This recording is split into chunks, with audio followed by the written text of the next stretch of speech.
Assalamualaikum warahmatullahi wabarakatuh.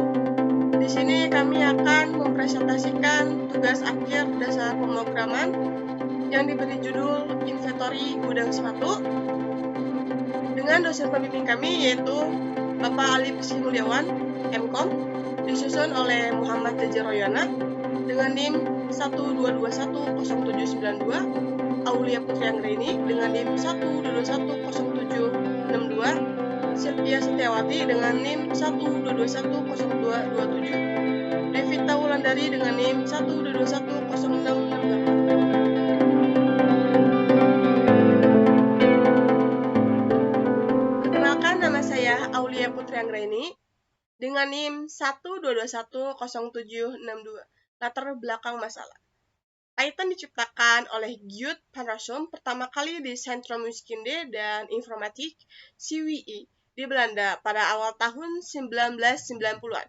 Menurut Theo Programming Community Index, Oktober 2021, Python berhasil menjadi bahasa pemrograman paling populer dengan rating total pencarian di search engine populer sebesar 11,27%. Python relatif mudah dipelajari dan digunakan dengan bahasa pemrograman lain. Sintaks yang sederhana, mudah dibaca dan diingat karena filosofi Python menekankan pada aspek kemudahan untuk dibaca atau readability. Dan juga eksplorasi Python menggunakan library pandas. Eksplorasi yang dilakukan akan diimplementasikan pada program inventory gudang sepatu, yang nantinya program ini diharapkan dapat mempermudah untuk memonitoring stok barang maupun aktivitas keluar masuk barang secara real time.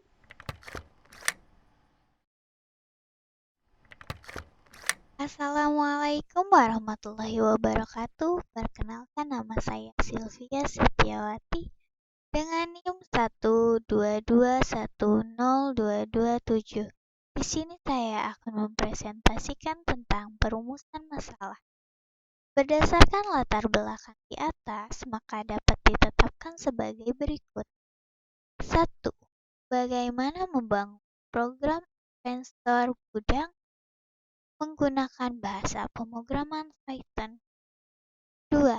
Bagaimana cara implementasi program Python dengan library pandas. 3. Apa saja komponen dari library pandas?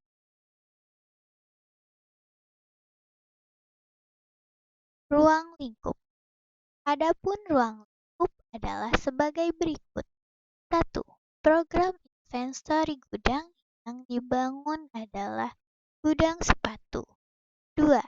Program aplikasi inventory gudang sepatu yang dibangun berbasis bahasa Python. 3. Pemrograman hanya menyimpan data untuk proses masuk barang gudang dan pengambilan barang saja serta dapat menampilkan histori data masuk barang dan pengambilan barang dan menghasilkan laporan data. Software design. Maka kita mulai input tabel data stock. Tabel data history on sama dengan true. Jika on sama dengan true, jika hasilnya false, maka selesai. Jika hasilnya true, maka print display stock dan pilihan. Input pilihan di sini ada 5 pilihan. Maka kita mencoba satu-satu. Pilih sama dengan 1 true. Input kode. Proses cek kode. Kode sama dengan true. Jika false, maka print notice. Jika print true, maka input data. Proses barang masuk. Lalu print notice. Jika pilihan 1 false, maka pilih sama dengan 2 true. Input kode, proses cek kode. Kode sama dengan true. Jika false, maka print notice. Jika true, maka input banyak. Proses barang keluar, maka print notice. Jika pilihan kedua false, maka pilih sama dengan 3, true, input merek barang, input kode barang, proses menambah merek barang, lalu input notice. Jika pilihan ketiga false, maka pilih sama dengan 2, pilih sama dengan 4, print tabel history. Jika pilihan 4 false, maka pilih sama dengan 5. On sama dengan false. Jika semuanya coba dan dirun, maka hasilnya on sama dengan maka selesai. Baik, Assalamualaikum warahmatullahi wabarakatuh. Perkenalkan, nama saya Devita Wulandari, NIM 12210668. Saya akan menjelaskan hasil runingan dari program gudang sepatu.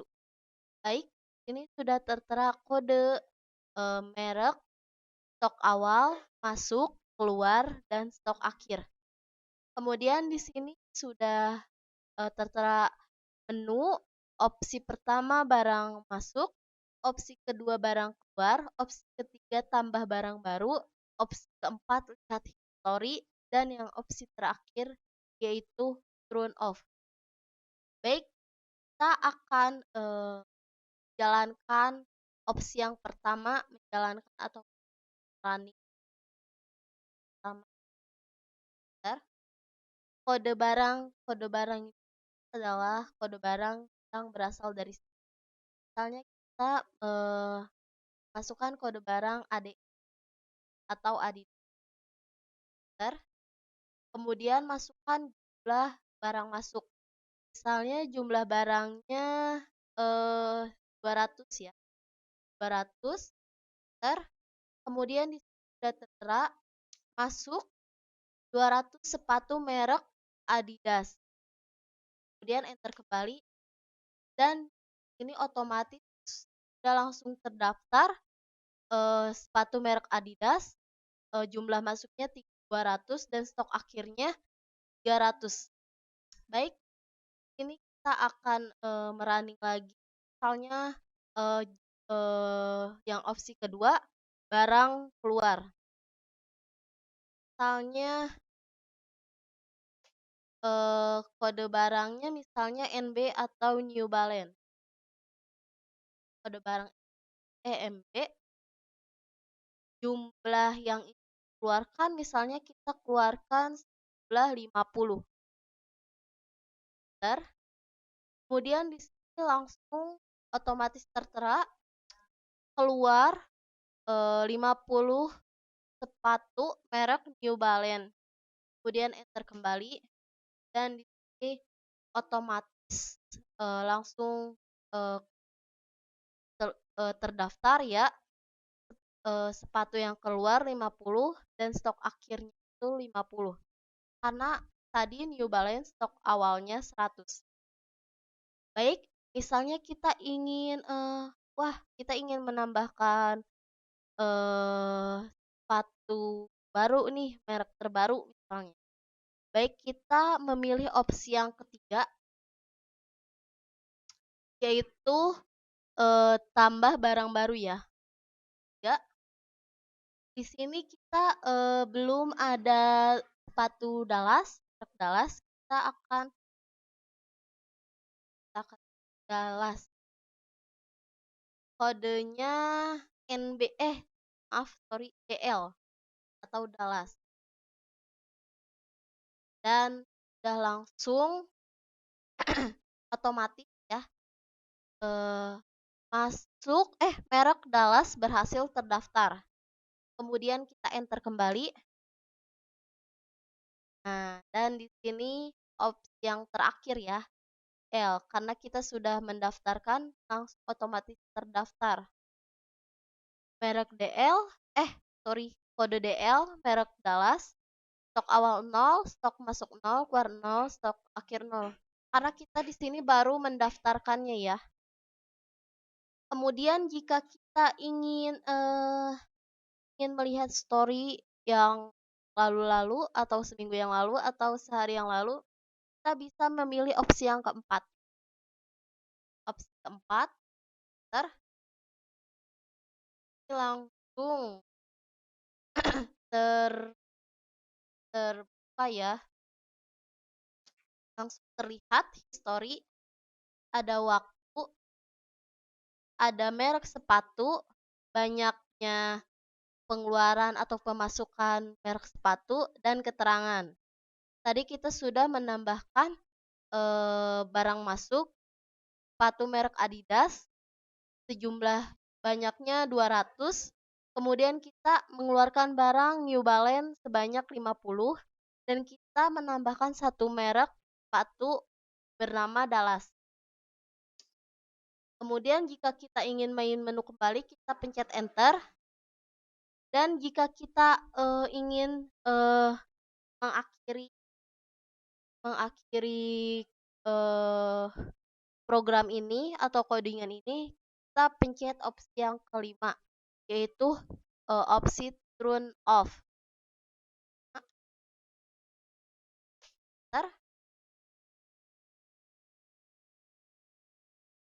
Kemudian program akan berakhir dengan begitu saja dari saya.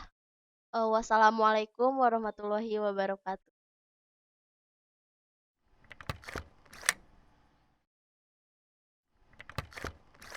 Baik, assalamualaikum warahmatullahi wabarakatuh. Perkenalkan, nama saya Muhammad Jaja Royana dengan NIM 122210792. Di sini saya akan menjelaskan source code yang digunakan pada program aplikasi inventory gudang sepatu yang kelompok kami kerjakan. Pertama, di sini kami mengimport terlebih dahulu library yang akan digunakan pada program ini, yaitu yang pertama adalah library pandas, yang kedua adalah library time. Nah, di sini kita juga membuat dua buah tipe data dictionary. Yang pertama adalah dictionary produk, yang kedua adalah dictionary history. Di dalam dictionary produk kita juga membuat beberapa list. Yang pertama adalah list kode, list merek, list stok awal, list masuk, list keluar, dan list stok akhir. Nah, di dalam dictionary history kita juga memiliki beberapa list. Yang pertama adalah list waktu, list merek sepatu, list banyak, dan list keterangan.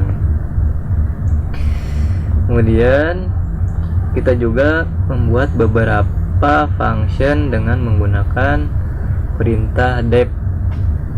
Yang pertama adalah function display, yang mana function display ini berfungsi untuk menampilkan tampilan utama, yaitu dictionary produk yang akan ditampilkan dalam bentuk data frame atau tabel. Kemudian kita juga akan menampilkan daftar menu seperti barang masuk, daftar barang keluar, menu tambah barang baru, lihat history, dan turn off. Kita juga membuat function check, di mana function check ini berfungsi untuk mengecek apakah kode yang diinputkan oleh user sudah terdaftar atau belum di dalam list kode yang berada di dictionary produk. Nah, di function check kode ini memiliki satu parameter, yaitu kode. Kemudian di dalamnya kita juga memiliki dua buah variabel. Yang pertama adalah variabel position, yang mana variabel position ini dideklarasikan sebagai variabel global. Kemudian kita juga memiliki variabel hasil, yang mana variabel hasil ini bernilai false. Nah, di dalam function check ini kita menggunakan metode searching atau pencarian terlebih dahulu. Kemudian jika pencarian sudah ditemukan, maka nilai variabel hasil akan bernilai true dan perulangan akan berhenti dengan menuliskan perintah break. Nah, jika sudah ditemukan atau jika perulangan sudah berhenti, maka akan mereturn variabel hasil. Selanjutnya di sini kita juga memiliki function update, yang mana function update ini memiliki 3 parameter. Yang pertama adalah parameter position, parameter masuk, dan parameter keluar. Parameter masuk dan parameter keluar kita beri nilai default, yaitu nilai 0 ya, yang nantinya function update ini berfungsi untuk memperbaharui data yang berada di dalam list masuk, kemudian yang list keluar, dan juga list stok akhir yang berada di dictionary produk. Kemudian kita juga memiliki function create history, yang mana function create history ini berfungsi untuk membuat atau menambahkan data baru ke dalam list waktu, list merek sepatu, list banyak, list keterangan yang berada di dictionary history. Function create history ini juga memiliki parameter. Yang pertama adalah parameter merek, parameter keterangan, dan parameter banyak. Nah, di parameter banyak ini kita memberikan nilai default, yaitu kosong atau strip ya, kita beri strip saja. Selanjutnya di sini kita juga memiliki function masuk, yang mana function masuk ini berfungsi untuk menambahkan barang masuk. Nah, di function masuk ini kita berikan satu parameter, yaitu parameter hasil, yang mana parameter hasil tersebut akan dicek. Jika parameter hasil bernilai true, maka user akan diminta untuk memasukkan jumlah barang masuk, dan program akan mengupdate. Kemudian program juga akan memanggil create history, dan program akan memberikan output berupa notice bahwa barang berhasil dimasukkan. Dan jika parameter hasil yang ini bernilai false, maka program akan langsung memberikan output berupa barang belum terdaftar. Dan selanjutnya juga kita memiliki function keluar, yang mana function keluar ini sama seperti function masuk tadi, tapi yang membedakan adalah di sini sebelum memanggil function update ada satu kondisi, yaitu jika jumlah yang dimasukkan oleh user kurang atau sama dengan dari stok akhir, maka program akan mengupdate, kemudian membuat history dan print notice. Kemudian jika melebihi stok akhir, maka program akan langsung berikan notice stok tidak mencukupi. Berikutnya yang terakhir adalah function create, yang berfungsi untuk membuat data baru pada list pada dictionary produk. Nah, di sini pertama-tama user akan diminta untuk memasukkan nama barang, kemudian memasukkan kode barang, kemudian program akan menambahkan data baru ke dalam list kode, list merek, list awal, list stok awal, list masuk, list keluar, list stok akhir yang berada di dictionary produk. Kemudian program juga akan membuatkan history dan memberikan output berupa notice. Nah, di sini kita juga memiliki main program, yaitu untuk menjalankan semua function-function yang sudah dibuat tadi. Yang pertama, di dalam main program ini kita memiliki variabel, yaitu bernilai true, variabel on bernilai true, kemudian perulangan, yang mana perulangan ini akan mengulang jika variabel on bernilai true. Nah, di dalam perulangan ini kita memanggil function display, kemudian user akan diminta untuk memasukkan input pilihan menu. Nah, pilihan menu tersebut akan dimasukkan ke dalam variabel aksi. Nah, kemudian variabel aksi di sini akan dicek di percabangan. Jika aksi sama dengan 1, maka user akan diminta untuk menginputkan kode barang, kemudian kode barang akan dicek, dan jika hasil cek bernilai true maka program akan menjalankan function masuk. Nah, jika aksi sama dengan 2 maka user akan diminta untuk menginputkan kode barang dan program akan mengecek dengan cara menjalankan function cek tadi. Kemudian jika hasil cek bernilai true maka program akan menjalankan function keluar. Nah, jika aksi sama dengan 3 maka program akan menjalankan function create. Kemudian jika aksi sama dengan 4 maka program akan menjalankan function cetak history. Dan jika aksi sama dengan 5 maka variabel on akan menjadi false dan perulangan akan berhenti dan otomatis program pun akan berhenti. Nah, jika tidak sama dengan dari ke 1 2 3 4 5 6 dari kelima kondisi ini, maka program akan mengulang ke display awal tadi. Nah, sekian dari saya. Mohon maaf atas kekurangannya. Sekian dari saya. Assalamualaikum warahmatullahi wabarakatuh.